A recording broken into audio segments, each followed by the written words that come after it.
నేను అనన్న మాటలు కూడా కొన్ని టీవీల్లో స్టేట్మెంట్లకు వచ్చేసినాయి. ఆ టీవీ పేర్లు చెప్పడం బాగోదు. నేను ఆ రోజు ఉదయం 10 గంటలకు గుంటూరు వెళ్ళా, 11ంటికి గుంటూరు వెళ్ళా, 12ంటికి బయలుదేరి బయటకు వచ్చా. మళ్ళీ తర్వాత నిన్న సాయంత్రం పాదయాత్ర డోర్ టు డోర్ స్టార్ట్ అయినప్పుడు మాత్రమే మీడియాతో మాట్లాడా. మరి ఈ మధ్యలో స్టేట్మెంట్లన్నీ ఎవరిచ్చారు? నేను మాట్లాడకుండా, నేనేమి చెప్పకుండా ఎవరిచ్చారు ఈ స్టేట్మెంట్లు? ఎవరికి తెలియదు. కాబట్టి అంటే ఎంత ఫాస్ట్ అయిపోయారంటే ఒక అబద్ధాన్ని స్ప్రెడ్ చేయడానికి, ఒక అవాస్తవాన్ని చేయడానికి ఇష్టారీతిని వెళ్ళిపోయారు. చూపించమనండి ఆ స్టేట్మెంట్లు ప్రచురించిన టీవీలను అడుగుతా ఉన్నా, సోషల్ మీడియాని అడుగుతాను, వీడియో చూపించండి.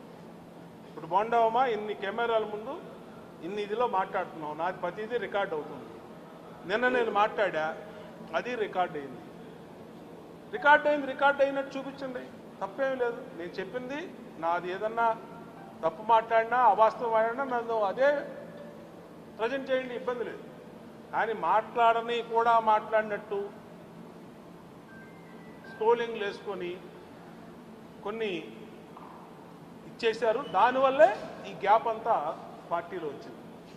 అది ఇప్పుడు పార్టీలో అడిగారు, నేను స్పష్టంగా చెప్పాను.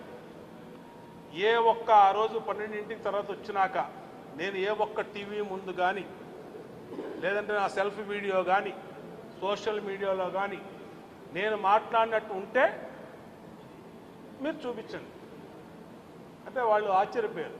అంటే ఇట్టా కూడా జరుగుతున్నాయా అని చెప్పి అన్నారు. అది జరిగింది. చెప్పండి.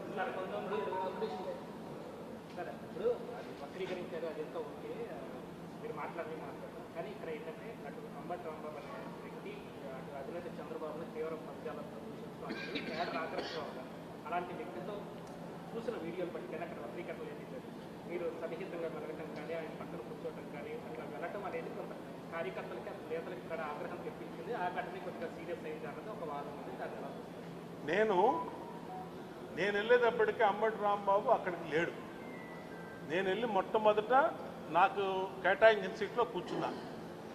ఆయన తర్వాత వచ్చాడు. ఆయన చూసుకోవాలి. ఆయన నా పక్కనకు వచ్చి కూర్చున్నప్పుడు నేను చూశాను. ఆయన నమస్కారం అన్నాడు. నమస్కారం సంస్కారంగా నమస్కారం అన్నాడు. అంతకు మించి జరిగిందంటూ ఏమీ లేదు. తర్వాత వేదిక మీదకి వెళ్ళాం.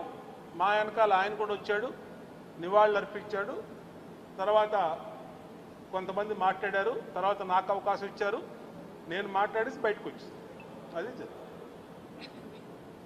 2019-20 మధ్య మీరు ప్రాణాలు తెగించి పనిచేశారు పార్టీ కోసం. అధికారంలోకి వచ్చిన తర్వాత మీకు ఏమన్నా క్రియాలిటీ ఇవ్వట్లేదని అనుకుంటున్నారా? అది పార్టీ ఇష్టం అండి. పార్టీలో కొన్ని ఈక్వేషన్స్, కొన్ని ఇబ్బందులు ఉంటాయి. అది మా అధినేత చంద్రబాబు నాయుడు గారు డిసైడ్ చేస్తాడు ఎవరికి ప్రయారిటీ ఇవ్వాలన్నది. కొంతమందికి వస్తుంది, కొంతమంది తర్వాత వస్తుంది, కొంతమందికి రాదు. దాన్ని ఎవరు ఏం చేయలేరు కదా. అది పార్టీ ఏ నిర్ణయం తీసుకున్నా అందరూ పార్టీలో ఉన్నప్పుడు పార్టీ అధినేత పాటని అనుసరించాలి, ఖచ్చితంగా అనుసరించాలి.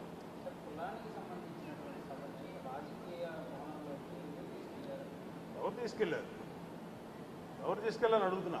ఎవరు తీసుకెళ్ళా? సోషల్ మీడియా కొన్ని వ్యక్తులు, దుష్టశక్తులు తీసుకెళ్ళి తప్పితే ఎవరు తీసుకెళ్ళా.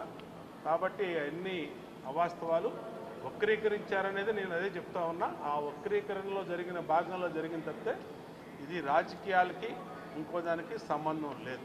ఓకే, థ్యాంక్ యూ అండి.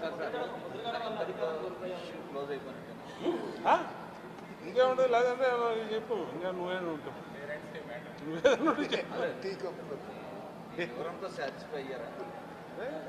ఏం లేదు, అడుగు నువ్వు పని.